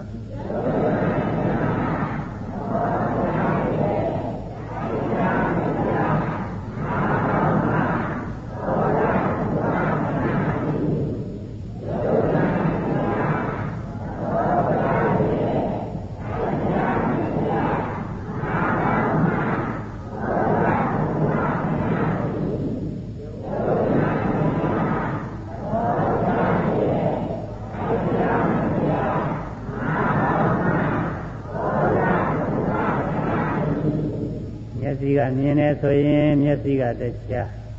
မြင်ရတဲ့အစဉ်ရုပ်ကတရားမြင်သိတာကတရားတခြားစီနောက်ပြီးတော့မြင်ပြီးဆက်လက်စိတ်ကူးတာရှိရင်ဆက်လက်စိတ်ကူးတာတရားအဲ့ဒါမရှိမှတဲ့ပုဂ္ဂိုလ်မှဆိုရင်အဲ့ဒါတွေအကုန်လုံးတယောက်တည်းဖြစ်သွားတာကောမြင်မှုဤတရားမျက်စိရဲ့မြင်ရတဲ့အစဉ်ရုပ်ကိုယ့်ကိုယ်ကိုကြည့်လို့ရှိရင်ကိုယ့်ကအစဉ်ရုပ်ပေါ်လေလက်တို့ရှိတော့အဲ့ဒါမျက်စိနဲ့တကူလုံးကရှိတဲ့ယုံနာအသိယုံနဲ့တယောက်တည်းပဲလို့ထင်တယ်အတူတူပဲမြင်သိတဲ့နာမ်လေးမြင်သိတဲ့သဘောလေးဒါလည်းအတူတူပဲတယောက်တည်းပဲလို့ထင်တယ်ဒါတော့ဆက်လက်ပြီးစဉ်းစားတာရှိလို့စဉ်းစားတဲ့ဥစ္စာအဲ့ဒါလည်းတယောက်တည်းထင်ပြီးတော့ကြားရလို့ရှိရင်လည်းပဲနားရဲ့ကြားတဲ့အတန်ရဲ့ကိုယ်တန်ကိုကြားလို့ရှိရင်ပေါ့လေကိုယ်တန်မဟုတ်လို့သူများတန်ဆိုရင်တော့ဒီတိုင်းမထည့်ဖို့မလိုပါဘူးကြားသိတဲ့သဘောရဲ့ဆက်လက်စဉ်းစားတာရဲ့ဒါလည်းအတူတူပဲထင်တယ်ခုနကမြင်မှုဆိုင်ရာကဖြစ်တဲ့တပေါင်းကြီးထင်တဲ့အရာတွေရောကြားမှုဆိုင်ရာကဖြစ်တဲ့တပေါင်းကြီးထင်တာအကုန်လုံးအတူတူပဲထင်တယ်ထို့အတူနာယာကစယာကတွေ့ထိယာကအကွေးယာကဆန်းယာကထိုင်ယာကအထယာကအကုန်လုံးရုပ်မူရာတွေနာမူရာတွေပေါက်စပြီးတခုတည်းထင်တယ်ပိုင်းခြားမရှိဘူးအဲ့ဒါငယ်ငယ်လေးကစပြီးတော့ဒီမြင်လိုက်ကြားလိုက်တွေဖြစ်လာတာတွေဟာအခုတည်းထိဟာလည်းပဲမြင်လိုက်ကြားလိုက်တွေဖြစ်နေတာအကုန်လုံးတယောက်တည်းပဲတကူတည်းပဲငါတယောက်တည်းရဲ့အသိပိုင်းတွေအမှုတွေပဲလို့ဒီလိုထင်နေဆွဲလာနေအဲ့ဒါယုံနာတရားတွေကသူ့သဘောနဲ့သူကွဲပြားပါတယ်ဒါပေမဲ့လို့မကျွတ်မှလို့ပိုင်းခြားပြီးတော့မထင်ဘူးတဲ့ယုံနာတရားသဘောပြလည်းရဲ့သဘောအချင်းတခုစီကွဲပြားနေပါလေနဲ့ပိုင်းခြားမပြမကျွတ်မှလို့အသီးသီးပိုင်းခြားပြီးတော့မသိဘူးပြတ်ပြီးတော့မထင်ဘူးဒါတော့ဘာထင်လို့ဆိုငါကောင်းမယ်အကုန်လုံးပေါင်းလိုက်ငါပဲဒုက္ခကြီးနဲ့ပြီးတဲ့စိတ်အကုန်လုံးကငါတယောက်တည်းပဲဒီလိုတပေါင်းကြီးထင်အဲ့ဒါသမုဟကန္တထင်ပြီးတော့အတ္တဆွဲတာတဲ့ဒီမှာလည်းပဲဒီလိုပဲဖြစ်ခိုက်တရားမပိုင်းခြား၍၄ပါးကန္တထင်ပေါ်ကအတ္တဆွဲလာတယ်ဖြစ်ခိုက်တရားမပိုင်းခြားလို့ကငငယ်ကြားတဲ့နာငယ်စားခိုက်မှာဖြစ်ခိုက်ကလေးတွေမရှုမမလို့မယုံမတဲ့အတွက်ဖြစ်ပေါ်လာတဲ့တရားတွေရုပ်ဖြစ်ပေါ်တဲ့အခါရုပ်နာမ်ဖြစ်ပေါ်တဲ့အခါနာမ်ရုပ်ထင်ရှားတဲ့အခါရုပ်နာမ်ဖြစ်ပေါ်တဲ့အခါနာမ်ထင်ရှားတဲ့အခါနာမ်အဲ့ဒါပိုင်းခြားပြီးတော့မသိဘူးမကွဲပြားဘူးအဲ့ဒါတွေအကုန်လုံးပေါင်းစပ်ပြီးတကူတဲ့တကောင်နဲ့တယောက်တည်းတစ်လုံးနဲ့တစ်ခဲတည်းထင်လာတာသမုဟကနာထင်တာအဲဒါဖြစ်ခိုက်တရားမပိုင်းခြားရေး၄ပါးကနာထင်ပေါ်ကအတ္တဆွဲလန်းပြီးအတ္တဆွဲလန်းတာဒီပုံဒီနည်းဆွဲလန်းတယ်ဖြစ်ခိုက်တရားရှုပိုင်းခြားရေး၄ပါးကနာဒီပြည့်မှာဖြစ်ခိုက်တရားတွေရှုပါတဲ့ဖြစ်ခိုက်တရားတွေမြင်ခိုက်ကြားခိုက်နားခိုက်စားခိုက်တွေ့ထိခိုက်ကိုယ်ခိုက်ဆန်းခိုက်တို့ကြားခိုက်သိကုသနာကြံစီခိုက်ဒီတိုင်းတရားတွေကိုအသီးအစိတ်ပိုင်းပြီးတော့ခါတယ်ဖြစ်ပေါ်လာတာတွေလိုက်ရှုမှအစတော့မသိသေးပါဘူးနောက်တော့တစ်ပိုင်းစီပိုင်းချတင်တာတစ်ခုနဲ့တစ်ခုနဲ့မယုံမှားတယ်အာရုံနဲ့တစ်ခုစီမှတ်တည်တဲ့စိတ်လည်းတစ်ခုစီတစ်ပိုင်းစီပြရုံနဲ့နာနဲ့ပဲရောလို့ရမလဲ ရုပ်ချင်းလည်းရောလို့မရဘူးနာနာချင်းလည်းရောလို့မရဘူးသဘောတရားလေးတွေတစ်ခုစီသူခိုက်တာနဲ့သူဖြစ်ပြီးပြောက်သွားတဲ့သဘောလေးတွေပဲတွေ့နေတယ် လုံးနဲ့တခဲတဲ့တကောင်နဲ့တကူရဲပဲလို့ထင်မှဆွဲလန်းကြပြီးတဲ့ဘာမှမရှိဘူးဒါကြောင့်အဲ့ဒီလိုခါမှာသမုဟကဏ္ဍဆိုတဲ့အပေါင်းလိုက်ဇလုံးတစ်ခဲဒီတယောက်ထိနေရတဲ့ထင်တဲ့အရာဝတ္ထုပျောက်သွားတယ်ကြေးသွားတယ်ပြက်သွားတယ်ဒီမင်းကကိုကစိတ်ချဖြက်ကြည့်ရမှာမဟုတ်ဘူးတချို့တော့ချက်ဖြက်ကြည့်တယ်တချို့ဝိပဿနာတရားဟောတယ်ပကံလုံးလေးတရားပကံလေးဒီပကံလေးခါရိုက်ခွဲလိုက်အမှုန့်နေလို့လိုက်စိတ်ချလိုက်ပကံရှိသေးသလားမရှိဘူးသမုဟကဏ္ဍပြက်သွားပြီအနတ္တထင်တယ်ပေါ့လေအနတ္တထင်ပြီဆိုပြီးတော့ဒီလိုလည်းဟောကြပါရဲ့ဒါပြောလို့ဟောလို့တော့ကောင်းတာပဲဟုတ်တော့မဟုတ်ဘူးသူကပကံမှလည်းအတ္တလည်းမရှိဘူးဘာမှမဆိုင်ဘူးလို့ကကိုယ်လည်းကရုပ်တွေလည်းဒီလိုပဲအမုံမုံကြိတ်ချေကြည့်ဓမုံစီဖြစ်သွားပြီအလုံးခဲလိုက်မရှိတော့ဘူးဆိုရင်လားသမုဟကဏ္ဍပျောက်သွားပြီလို့ဒီလိုဟောလို့ရှိရင်သဘောကျတဲ့ပုဂ္ဂိုလ်တွေလည်းများပါလိမ့်မယ်ဒါပေမဲ့လို့အဲဒီလိုကြိတ်ချေကြည့်ုံနဲ့အတ္တဆိုမပြောက်ဘူးအဲဒီလိုကြိတ်ချေကြည့်နေတဲ့ငါကရှိနေတာကိုသူကကိုကြီးအမှုံလုံးသားလဲငါပဲအမှုံလုံးသားကငါအမှုံလုံးအမှုံနေရာနဲ့ထင်နေတာလဲငါပဲသိနေတာလဲငါပဲဒီငါကရှိနေတာနာကကြားနေတာပဲသူကနာကကြည့်ချင်လို့မရဘူးရုပ်ကကြည့်ချင်လို့ရခက်တယ်သူကအခုဖြစ်ကြိုက်တရားလေးတွေရှုမှတ်ပြီးခြေမှကြည့်တယ်ခဏကဒါကြောင့်ဖြစ်ကြိုက်တရားရှုပိုင်းခြား၍၄ပါးခဏကြည့်ပြမှအနတ္တဉာဏ်ဖြစ်သည်ဘုရားဆောင်မှုအချုပ်လေးနောက်နာမှာပြတာပါအဲဒါဆိုရမယ်ဖြစ်ကြိုက်တရားရှုပိုင်းခြား၍၄ပါးခဏကြည့်ပြမှအနတ္တဉာဏ်ဖြစ်သည်သိခိုက်တရားရှုပိုင်းကြရဲ့၄ပါးကနာခြေပြက်မှာအနတ္တဉာဏ်ဖြစ်သည်သိခိုက်တရားရှုပိုင်းကြရဲ့၄ပါးကနာခြေပြက်မှာအနတ္တဉာဏ်ဖြစ်သည်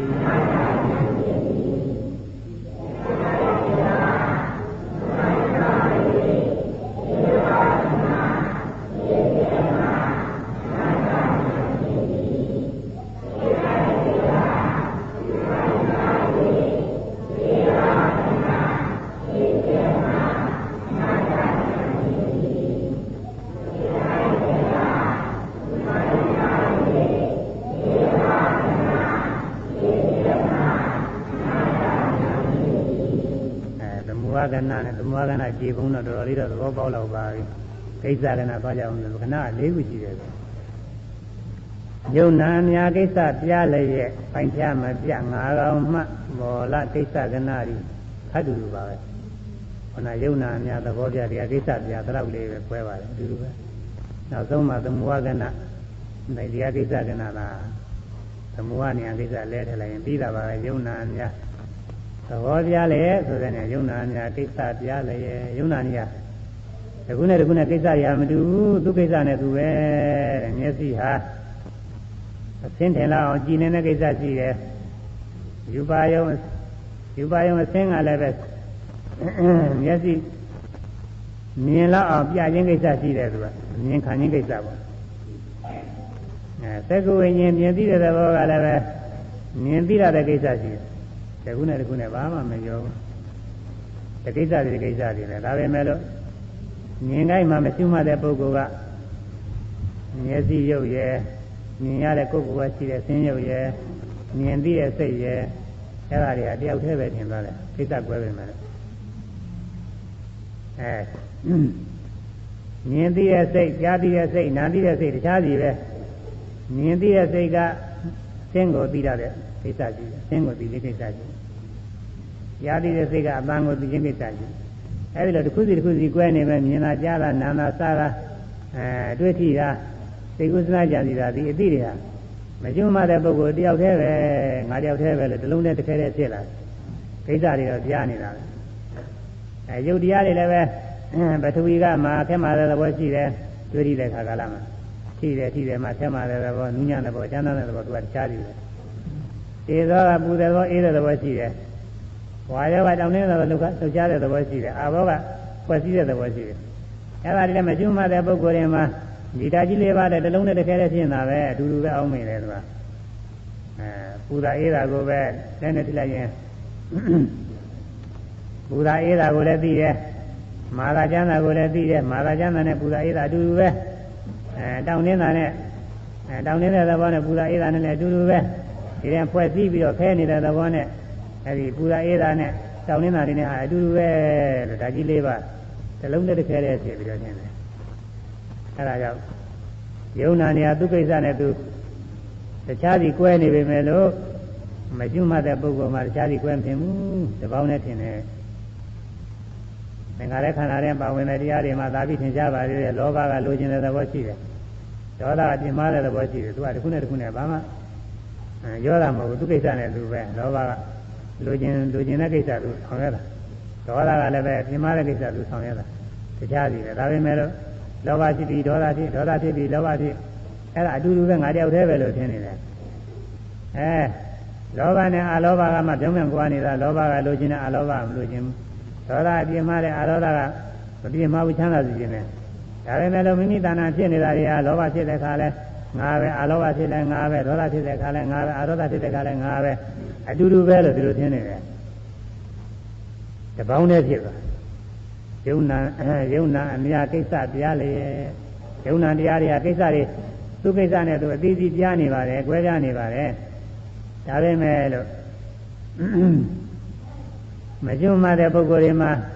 ပိုင်းခြားပြီးတော့မသိဘူးတပေါင်းတည်းဖြစ်ပြီးတော့တကူတဲ့တယောက်တည်းနေရာချင်းထင်တယ်။အဲ့ဒါကိစ္စကဏခေါ်တယ်။ကိစ္စကွဲလျက်မကွဲဘဲနဲ့တပေါင်းတည်းထင်တာလည်းကိစ္စကဏခေါ်တယ်ဆိုရမယ်။ယုံနာများကိစ္စပြလျက်ပိုင်းခြားမပြငါကောင်မှပေါ်လာကိစ္စကဏရီယုံနာများကိစ္စပြလျက်ပိုင်းခြားမပြငါကောင်မှပေါ်လာကိစ္စကဏရီယုံနာများကိစ္စပြလျက်ပိုင်းခြားမပြအာကောင်မှပေါ်လာကိစ္စကဏရီ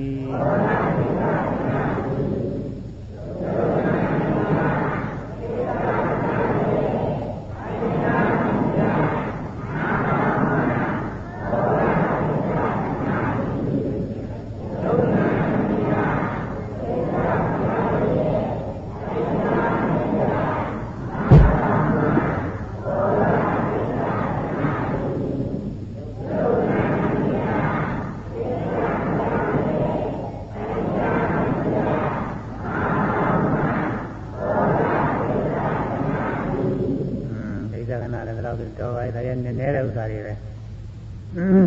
ညာကြီးတွေနဲ့တော်တာပါပဲဒါပေမဲ့ဝိပဿနာတရားနာတာထည့်ပြီးတော့ဟောမှသူကအရေးကြီးတဲ့အပိုင်းတွေပါပဲတရားအထုတ်တဲ့ပုဂ္ဂိုလ်တွေပြောတာမပြောတာဒါတွေကကွဲတော့ကွဲပြားနေတာတော့သူကွဲပြားတယ်ပါရမီရှိတော့ကွဲပြားနေတာပါပဲနောက်တစ်ခုကအာရမဏကဏအာယုံကွဲနေပါရဲ့နဲ့တပေါင်းနဲ့ဖြစ်ပြီးတော့ထင်တာအာရမဏခဏခေါ်တယ်နန္တဘောများအာယုံပြလျက်ပိုင်းခြားမပြငါကောင်မှပေါ်လာအာရမဏကဏရီအာရမဏကဏအာယုံအားဖြင့်အသီးသီးကွဲနေတာလေအသင်အာယုံပြုတဲ့မြင်တဲ့စိတ်သူကလည်းကြားတယ်အပန်းအာယုံပြုတဲ့ကြားတဲ့စိတ်ကြားတယ်အနတ်အာယုံပြုတဲ့စိတ်ကြားတယ်အရသာပြီးတဲ့စိတ်ကြားတယ်အတွေ့အထိပြီးတဲ့စိတ်ကြားတယ်ထို့သောအာယုံနဲ့စိတ်ကူးစဉ်းစားကြံစီပြီးတော့ဒီစိတ်ပြီးတဲ့စိတ်သားလည်းကြားတယ်ဒါပေမဲ့မကျွမ်းမတဲ့ပုဂ္ဂိုလ်တွေမှာအဲ့ဒါတယောက်တည်းဖြစ်နေတယ်မြင်သိတာလည်းငါပဲကြားသွားတာလည်းငါပဲနာသိတာလည်းငါပဲစားတဲ့အခါရတာသိတာလည်းငါပဲအတွေ့အထိနေမျိုးတွေတွေ့ထိသိတာလည်းငါပဲသိကုသနာကြံစီပြီးတော့သိတာလည်းငါပဲတစ်သက်တုံးတစ်ပွားလုံးသိနေတာအကုန်လုံးငါတယောက်တည်းပဲဒီလိုထင်နေအဲ့ဒါတော့ရှင်းပါလေသူကအာရမဏကဏရှင်းနေပုံလားမကျွမ်းမတဲ့ပုဂ္ဂိုလ်တွေမှာဒီလိုထင်တယ်ကျွမ်းမတဲ့ပုဂ္ဂိုလ်တွေမှာဝိပဿနာဉာဏ်ရှင်းလာမှဒါလည်းမမြင်သေးရှုခါသာတော့မမြင်သေးပါဘူးရှုခါသာနာမရူပပရိစ္ဆေဒညာဖြစ်ဖို့ပဲအတော်လို့ယူရတာစေတဝိသုဒ္ဓိကတော့လည်းမဖြစ်ဘူးစေတဝိသုဒ္ဓိရှင်းမှနာယုတ်ပိုင်းခြားသိတာ နာယုတ်ပိုင်းခြားပြီးမှအကြောင်းကျိုးလေးတွေသိလာအကြောင်းကျိုးလေးတွေသိပြီးမှအဲဒီမှာအဲဒီကြတော့မှသူကအပြည့်ပြက်ကလေးတွေသိလာတာဒီကြတော့မှသူအပိုင်းခြားလေးတွေနဲ့ရှင်းလာတာယူတိုင်းမြင်တဲ့အခါမြင်တာမှလိုက်တော့မြင်တာကတခြားပဲကြားတာမဟုတ်ဘူးကြားတဲ့အခါကြားတာမှရင်မြင်တာမဟုတ်ဘူးသူကတခြားနာတာမှရင်နာတာကတခြားအရာသာစသည်တဲ့အခါလည်းရတာသိတာလေးတခြားပဲသူကပူပြီးသင်ကြားတတ်ပါတယ်စားတဲ့အခါကလာမှလည်းအမင်းဘွယ်ကြည့်တာကတခြားမြင်တာကတခြားပဲရက်တွေပါလေကြွတာတခြားလှမ်းတာကတခြားကိုင်းတာတခြားယူတာတခြားတော့ကြပါသားတဲ့ထုတ်ခွန်းတာတခြားလက်ပြန်ချတာတခြားဝါတော့ဝါတာကတခြားဒီတဲ့အရာသာသိတာတွေကပေါ်လာတော့အရာသာသိတာတွေကတခြားပဲဟိုဟာတွေနဲ့ဘာမှမရောဘူးသူကတခြားတွေပဲဖြစ်နေမြင်တာတွေနဲ့တတိယတွေနဲ့ဘာမှမရောဘူးမြင်တာတွေထိတာတွေနဲ့မရောဘူးသူကရတာသိတာတွေကသူကတမျိုးလေးပဲနောက်ကိုယ်အတွေ့အထိတွေလည်းဒီလိုပဲထိတာတွေအမှသူကတခြားပဲဒီကုသနာကြံနေတာတွေကတော့ဒါတွေအမှားရပါတယ်အမှန်မှားတဲ့ဥစ္စာတွေဖောင်းနေပိန်းနေမဂ္ဂသာကြီးတဲ့စိတ်ကတခြားထွက်သွားအဲဒီစိတ်မှားသူကတခြားပဲဖောင်းတာပိန်းတာတွေမှားတာကတခြားစိတ်ကူးတာတခြားပဲတွေ့ထိနေထိတာတွေသိတိတာတခြားစိတ်ကူးတာတခြားပဲရောလို့မရဘူးဒါဒီမမတဲ့ပုဂ္ဂိုလ်တွေမှာအဲ့ဒါတွေရောနေတာတခုတည်းဖြစ်နေတာတစ်သလုံးတစ်ဘဝလုံးကတယောက်တည်းတကူတည်းဖြစ်နေတာအဲ့ဒါအာရမဏကနာသူလည်းတော်တော်ကောင်းတယ်အာရမဏကနာကွဲလို့ရှိရင်အနတ္တကတော်တော်ထင်လွယ်တယ်လို့အာယုံတစ်စိတ်အာယုံစိတ်ပဲမြင်တာတောင်မှသမာဓိညာကျင်းလာတဲ့အခါကျတမြင်နဲ့တမြင်မရောဘူးပထမမြင်တာကတရားနောက်မြင်တာတရားနောက်မြင်တာတည်းတမြင်စီပဲဥပမာဆိုတော့အဖြူကြည့်တဲ့အဖြူမြင်တဲ့စိတ်ကတည်းကအမဲကြည့်တဲ့ကအမဲမြင်တဲ့စိတ်ကတည်းကတခြားပြီးကွဲတယ်အဖြူမြင်တာနဲ့အမဲမြင်တာအတူတူပဲဆိုလို့ရှိရင်အဖြူကြည့်ပြီးအမဲကြည့်ရင်လည်းအဖြူကြည့်ထင်နေမှာပဲအမဲထင်မှာမဟုတ်ဘူးအမဲကြည့်ပြီးအဖြူကြည့်လည်းအမဲပဲထင်နေမှာအဖြူထင်မှာမဟုတ်သူက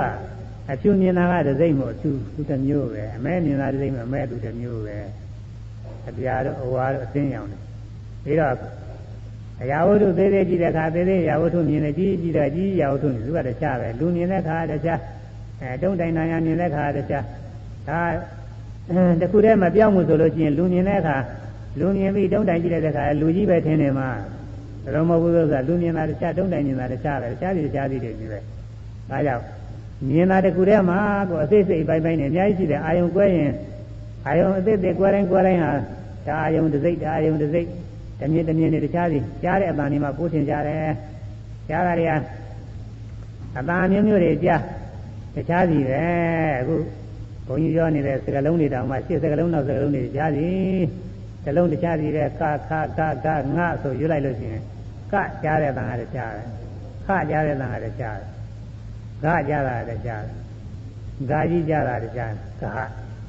ငါကြားတာတခြားအဲဒီလိုစလုံးစီတစ်လုံးစီပဲပြောတိုင်းဟာတခါတည်းကြားကြလို့အသေးသေးကြီးတဲ့ကအဟောင်းမရှိဘူးဒါကြောင့်တရင်ဆရာတော်ကြီးကသူကဆိုထားတယ်သူကတော့ဟာကြားတယ်အသေးပရမအဟောင်းပညာဟောင်းနေပဲအရင်ကသိပြီးသားတွေသိနေအရင်ကတွေ့ပြီးသားတွေတွေ့အရင်ကဖြစ်ပြီးသားတွေပဲသိကြည့်နေတဲ့ထင်အဟောင်းနေတို့ထင်လို့ရှိရင်ဒါပညာပဲအဟောင်းမရှိဘူးပရမသဘောတရားအဟောင်းမရှိဘူးဖြစ်ပြီးကြောက်သွားတာကြီးတဲ့ပဲဖြစ်ပြီးတရားပြန်လည်းမလာတော့ဘူးနောက်တစ်ခါတွေ့အသေးပဲနောက်တစ်ခါတွေ့အသေးပဲကိုယ်မှာအချင်းရေကြီးကြောင်းထဲမှာ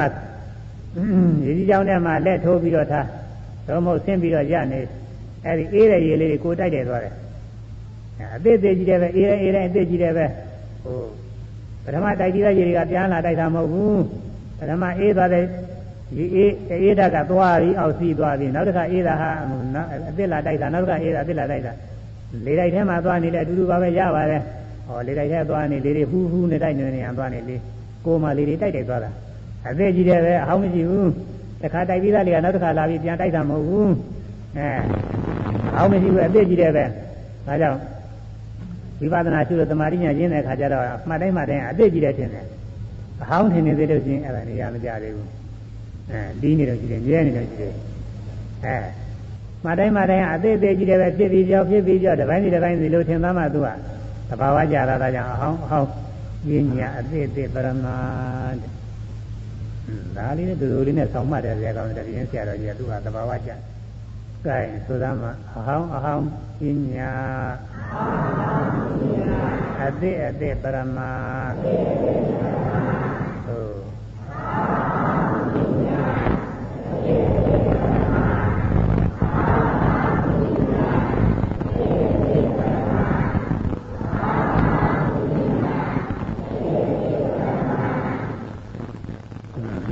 အောင်နေတင်နေတယ်ပညာတွေတင်နေတာပဲအဲဒါကိုဆုံးပြနိုင်တာပဲအောင်နေပဲရင်ကသီပိသားတွေပဲထားသိနေတယ်မြဲတည်နေတဲ့တင်ငါပညာပဲရှိသေးတာပဲဓမ္မကိုမရောက်သေးဘူးဘယ်လိုဆုံးပြမတိုင်းဟာရင်အသေးကြီးတယ်ပဲဖြစ်ပြီးရောဖြစ်ပြီးအသေးသေးတည်းကြီးတယ်တွေ့နေပြီဆိုရင်နေရာကြပြီလားပရမတ်ကြီးတယ်ရှင်းနေတာအနာကောင်းတယ်တော့ဒါကြောင့်အခုအောင်6ပါးတွေတွေ့တိုင်းပြီးတိုင်းဟာတအာယုံတတိတအာယုံတတိကွဲတယ်တအာယုံထဲမှာလည်းပဲအခုအတန်ဆိုလို့ရှိရင်အခရာတစ်လုံးတတိအခရာတစ်လုံးတတိကြားကြပြီးတော့တာတွေတစ်ခုစီပဲအနတ်တို့အရသာတို့လည်းဒီတိုင်းပဲအရသာစားတာတွေဒါတွေသင်ကြပါတယ်အရသာတွေသားတဲ့အခါအချိုသာလေးသိတာတစ်ခုသင်သာလေးသိတာတစ်ခုစသာသိတာတစ်ခုပထမသမင်းတစ်လုံးသိတာတစ်ခုနောက်တစ်ခါသမင်းတစ်လုံးသိတာတို့ရှားစီပဲဘာမှမရောဘူးအဲဒါအာယုံတစ်ခုအသိတစ်ခုအာယုံတစ်ခုအသိတစ်ခုသွားနေတာကိုယ်တွေးထီတွေလည်းဒီလိုပဲကိုယ်တွေးထီတွေကများပါပြီနဲ့ခြေထောက်ကတွေးထီသိတာတစ်ခုပဲလက်ကတွေးထီသိတာတစ်ခုပဲခေါင်းကတွေးထီသိတာတစ်ခုပဲဒီပြင်စိတ်ပိုင်းကတွေးထီသိတာတစ်ခုပဲနာပြီးသိတာတစ်ခုရပြီးသိတာတစ်ခုကျင်းပြီးသိတာတစ်ခုအတွေ့အထိကောင်းပြီးသိတာတစ်ခုစသည်ဖြင့်အတွေ့အထိတွေအသိတွေတစ်ခုစီတွေပဲအာယုံကွဲတိုင်းဟာအသိတွေဟာတစ်ခုစီကွဲနေတာအဲ့ဒါမကျွမ်းမတဲ့ပုဂ္ဂိုလ်တွေတော့မကွဲပါဘူးဒါငါတယောက်တည်းပဲအောင်းမိန်တာအကုန်လုံးငါပဲနာကလည်းငါကျင်တာလည်းငါရိုးတွေ့ထိတာလည်းငါအတွေ့အထိကောင်းတာလည်းငါတယောက်တည်းကနေပြီးအကုန်လုံးတွေ့ထိသိနေတယ်ဒီလိုထင်နေတယ်ဒီကယုံနာလေးတွေမှတ်နေတဲ့ပုဂ္ဂိုလ်ကတော့အဲဒီအလေးတွေတစ်ခုစီပဲနာတာနဲ့ကျင်တာနဲ့ကြိုက်တာနဲ့ခဲတာမရောဘူးနာတာမှတောင်မှသမာဓိညာအားကောင်းလာတဲ့အခါကျတော့နာတယ်မှားရင်နဲ့တဏှာနဲ့မရောဘူးနာလိုက်ကြောက်လိုက်နာလိုက်ကြောက်လိုက်ဓမ္မချင်းတစ်ပါးချင်းပြောက်လို့သာတွေ့ရအဲဒီတော့အာရမဏကဏတွေကြည်တာပေါ့အာယုံအကြောင်းပြုပြီးတော့ကွဲနေတဲ့တရားတွေမကွဲဘဲနဲ့တပေါင်းနည်းထင်တာအာရမဏကဏအဲဒီတပေါင်းနည်းမထင်ဘူးဒါယုံတစ်ခုအသေးသေးတည်းကြီးတဲ့ထင်းနေလို့ရှိရင်အခုပြောတဲ့အသေးသေးပရမတ်တွေထင်းနေအာရမဏကဏကြည်ရဲ့စိတ်ကူးစဉ်းစားကြစီရမှလည်းဒီလိုပဲစိတ်ကူးတဲ့တစ်ခုစီပဲကိုယ်ရဲ့စိတ်ကူးလိုက်အိမ်စိတ်ကူးလိုက်ကြောင်းစိတ်ကူးလိုက်ဟိုလူစိတ်ကူးလိုက်ဒီလူစိတ်ကူးလိုက်အာယုံပြောင်းနေဟာစိတ်ကူးအသေးကြီးတယ်ပဲစိတ်ကူးအဟောင်းမရှိဘူးဒါအာယုံနဲ့စိတ်ကူးနေလည်းပဲအဲ့ဒါစိတ်ကူးကတရားနောက်စိတ်ကူးကတရားတခြားစီပဲအဲ့ဒါတွေကိုစိတ်ခိုင်မှကျူးမှနေတဲ့ပုဂ္ဂိုလ်အနာရှင်းပါလေဒီဥစ္စာသိရှင်းတဲ့ဥစ္စာစိတ်ကူးတယ်စဉ်းစားတယ်ရောက်တယ်ကြံတယ်တွေးတယ်ဒုကျင်တယ်နှစ်သက်တယ်ตายရတယ်မှတ်တိုင်းမှလည်းတစ်ခုစီပဲပဲအသေးအဟောင်းပဲလာလိမ့်မှာတော့အသေးတွေကြီးတဲ့ပေါ်ပြီးကြောက်တော့တာကြီးတဲ့ပဲစိတ်ကူးလေးတွေအမှန်တန်ကိုထင်ရှားပါတယ်ဒါကြောင့်နံသဘောများအာယုံပြားလည်းရဲ့နံသဘောတွေအာယုံပြားနေပါရဲ့နဲ့ပိုင်းခြားမပြမကျွမ်းမလို့တစ်ခုစီပိုင်းခြားပြီးတော့မပြဘူးနံသဘောတွေဟိုအာယုံအာပြုတဲ့စိတ်နဲ့ဒီအာယုံအာပြုတဲ့စိတ်ဒီစိတ်ထဲတယောက်တည်းတကိုယ်တည်းလို့ဖြစ်ပြီးတော့ထင်နေတယ်ဆိုရင်ဒါအာရမဏကဏခေါ်တယ်ငါကောင်လို့ထင်ရောတာငါပဲတတလုံးတော့ဘာလို့သိနေတာငါတယောက်တည်းကသိနေတယ်ထင်ရောဖို့သူစားဘယ်မှမကွဲတော့ပဲဟာကိုဆိုင်ဆိုရမယ်နံသဘောများအာယုံပြလည်းရဲ့ပိုင်းခြားမပြငါကောင်မှပေါ်လာအာရမဏကဏရီနံသဘောများအာယုံပြလည်းရဲ့ပိုင်းခြားမပြငါကောင်မှပေါ်လာအာရမဏကဏရီနံသဘောများအာယုံပြလည်းရဲ့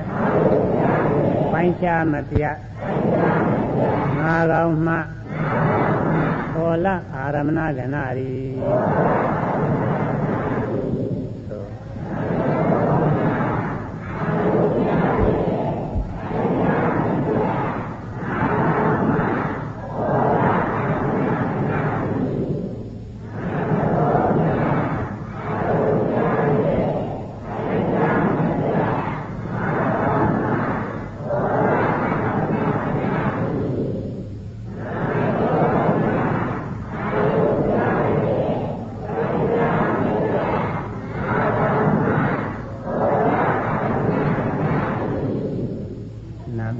မြင်တဲ့စိတ်ကြားတဲ့စိတ်နားတဲ့စိတ်သာတိတဲ့စိတ်တွေ့တဲ့စိတ်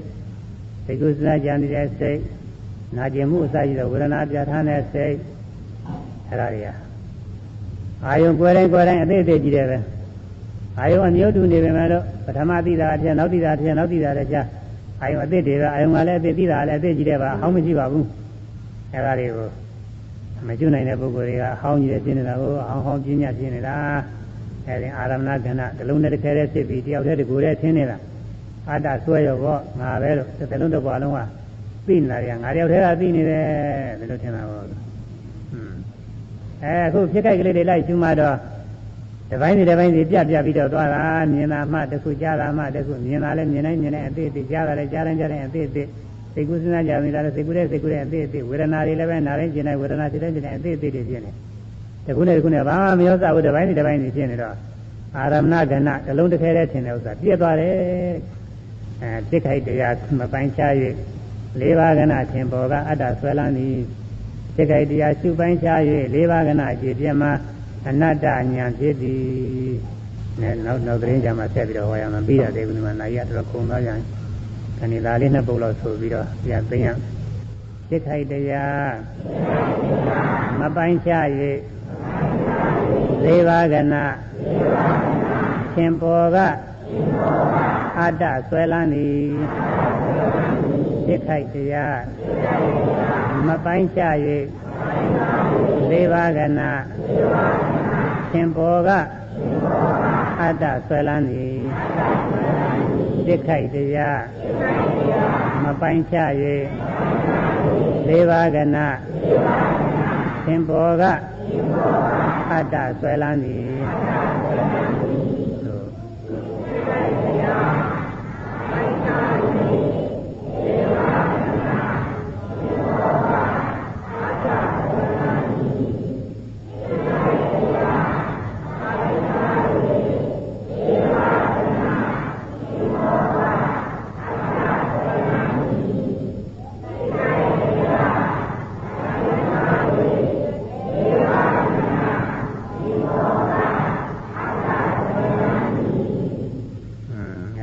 တရားတွေမပိုင်းခြားတော့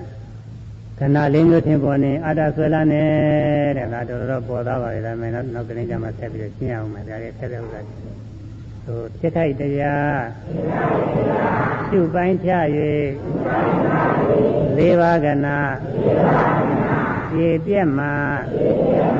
အနတ္တဉာဏ်ဖြစ်သည်ဖြစ်ခိုက်တရားရှုပိုင်းခြား၍၄ပါးကဏ္ဍဖြည့်ပြက်မှာအနတ္တဉာဏ်ဖြစ်သည်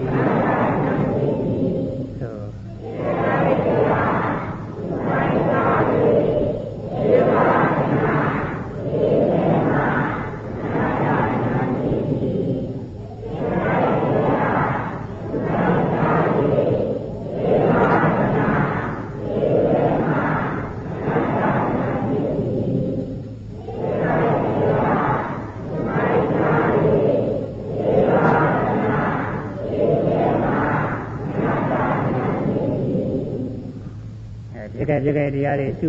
ပြီးပိုင်းခြားပြီးတော့ဒီတဲ့အခါခဏလေးပါကြည်သွားတယ်မန္တတိတစ်စင်နဲ့လည်းမသင်ရဘူးသမုဟတစ်ပေါင်းနဲ့တစ်လုံးနဲ့လည်းမသင်ရဘူးသိစ္စာအားဖြင့်လည်းပဲတစ်လုံးနဲ့လည်းမသင်ရဘူးအာယုံအားဖြင့်လည်းပဲတတိအတိချစီကွဲသွားတော့တစ်လုံးနဲ့လည်းမသင်ရဘူးခဏလေးပါကြည်သွားတယ်အနတ္တဉာဏ်ဖြစ်တယ်ဉာဏ်မှာအနတ္တပြည့်စုံမှအရိယာမဉ္ဇဏ်ဆရာရောက်သည်အဲ့ဒီတိုင်းခဏလေးပါကြည့်ပြီးတော့အနတ္တညာမှဖြစ်မှာခဏပြောတဲ့ပကလုံးထုကြည့်လိုက်တော့ကြည်သွားတာနဲ့အတ္တပြောက်တဲ့ဆိုတာမျိုးလားညာမှမဟုတ်ဘူးရုပ်ကိုကြီးကအမှုမှုလို့ကြည့်တော့ပုံသဏ္ဍာန်ကြီးပြောက်သွားတာနဲ့အတ္တပြောက်တဲ့ဆိုတာလည်းညာမှမဟုတ်သေးဘူးခဏလေးပါကြည့်ပြီးတော့အတ္တကောင်ပြောက်မှဟိုဘာမှသူကနိဝါတိအများအားဒီနေတဲ့အတ္တကောင်ဆိုတဲ့အစွဲသာမီအစွဲရတယ်ဆိုတဲ့အတ္တကောင်အစွဲကာရကမှုတွေကိုပြုလုပ်နေတယ်ဆိုတဲ့အတ္တအစွဲဝေရကအကောင်းဆုံးတွေခံစားနေတယ်ဆိုတဲ့အတ္တအစွဲဒီအစွဲတွေပြောက်သွားမှဒီအစွဲတွေပြောက်မှအနတ္တညာမှဖြစ်တာအဲ့ဒီအနတ္တညာမှဖြစ်မှအရိယာမညာဆရာရောက်သည်တဲ့ဒါလေးဆိုပြီးရင်တော့သိမညာမှအနတ္တပြည့်စုံမှအရိယာမညာဆရာရောက်သည်ညာမှအနတ္တ ပြည့်စုံမှာအရိယာမဉ္ဇဉ်ဆက်ရောက်သည်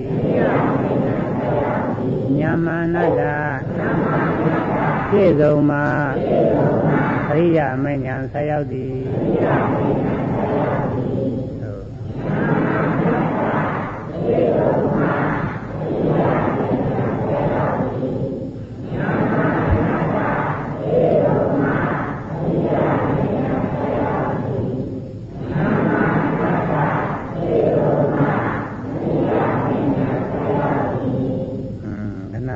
နဲ့ခဏလေးပါးကြည့်ပြပုံတော်သုံးသွားပါပြီအနာတ္တဉာဏ်ဖြစ်ပုံနဲ့တော်သုံးသွားပါပြီဒါမှလည်းနည်းနည်းပဲတရားတွေကြားလဲကြားနာခဲ့တယ်သဘောလဲပေါက်ခဲတယ်အခုတော့တွေကသမုဒ္ဒင်နဲ့ဆိုတော့သဘောပေါက်လို့လာတယ်သဘောပေါက်ကြရတယ်များပါတယ်တရားလဲအာထုထားတဲ့ပုဂ္ဂိုလ်စဉ်ပို့ပြီးတော့ပေါက်တာပေါ့ဒီကိုယ်တိုင်ကတွေ့ပြီးပြီးသားဆိုရင်တော့ဒါလေးနဲ့တိုက်ကြည့်လိုက်တော့ကြိုက်နေတာမနာဟန်ကြတယ်တော့ဟန်ကြဖြစ်အဲဒါကြောင့်ဒီနေ့တော့အချင်းကုန်သွားပြီတရားသိညာအောင်လို့ညဝေဒီတရားသိရမယ်ယနေ့ဖို့၌ကျွန်တော်တို့ပြုသောဒါနကုသိုလ်သီလကုသိုလ်ဘာဝနာကုသိုလ်တရားဟောရသောကုသိုလ်တရားနာရသောကုသိုလ်စသဖြင့်သောဒီကောင်းမှုပေါင်း၏အဖို့ပါကကိုအမိအဖဘုရားသမားတို့အား၎င်းဆွေမျိုးတို့အား၎င်းဤရ၌ရောက်ရှိနေသောလူပရိသတ်နတ်ပရိသတ်အပေါင်းအား၎င်းသေဥစွာမြတ်ပေးဝေပါကုန်၏မြတ်ပေးဝေပါကုန်၏မြတ်ပေးဝေပါကုန်၏ရာမင်းမှစ၍အလုံးစုံသောနတ်ပေါင်းတို့အားလည်းမြတ်ပေးဝေပါကုန်၏မြတ်ပေးဝေပါကုန်၏မြတ်ပေးဝေပါကုန်၏အလုံးစုံသောသတ္တဝါပေါင်းတို့အားလည်းမြတ်ပေးဝေပါကုန်၏မြတ်ပေးဝေပါကုန်၏မြတ်ပေးဝေပါကုန်၏အမိအဖသရှိသောအလုံးစုံသောသတ္တဝါပေါင်းတို့သည်မြတ်ရကြ၍ကိုယ်စိတ်နှပြသမ်းသာကြသည်ဖြစ်ပါစေကုန်သတည်း